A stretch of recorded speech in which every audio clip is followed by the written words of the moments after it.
One way to strengthen the family is to strengthen faith. I think that the principal force undergirding the family in society is faith.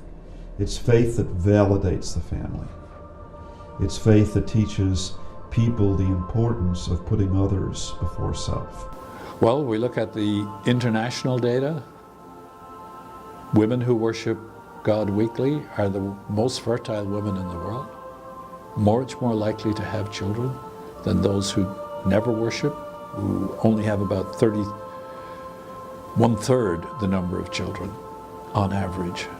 It's faith that teaches children and adults of our responsibilities to society, our responsibilities to past generations, and our responsibilities to future generations, and our responsibility to a higher power. Long before the Ten Commandments, before the patriarchs and the prophets, God spoke to his unique creations, Adam and Eve, and said, "Go forth, multiply, replenish the earth." The first commandment was procreation.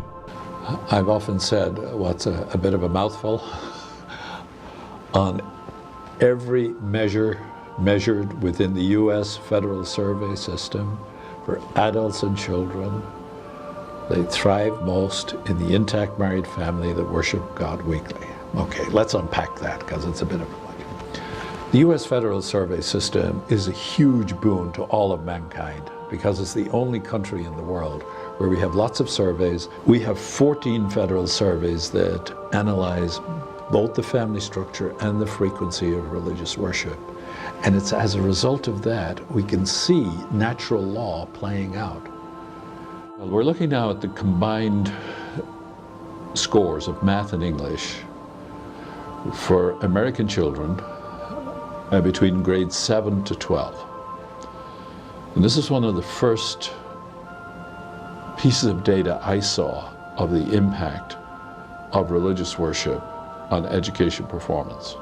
And the first time I graphed it, I almost fell off my chair because it was one of the first impacts I'd seen in my history of the data really showing this. And here you see it.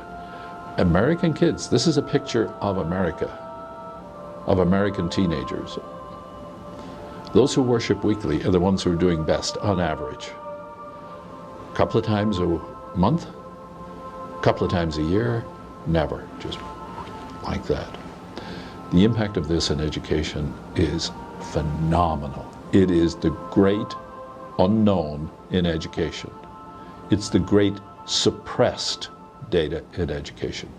Every teacher, every school principal, every college president, every secretary of education at the state level and at the federal level should be deeply imbued with this data.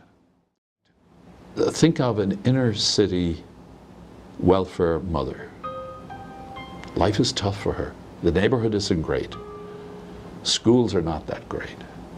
But if she brings her children, she and her children go to church each Sunday, the impact on her children are the same as if she had the capacity to move the whole family into a middle-class neighborhood, middle-class home, and going to one of those good middle-class schools where the parents and the education system are taken care of. That's the impact of her bringing her poor children to church each Sunday.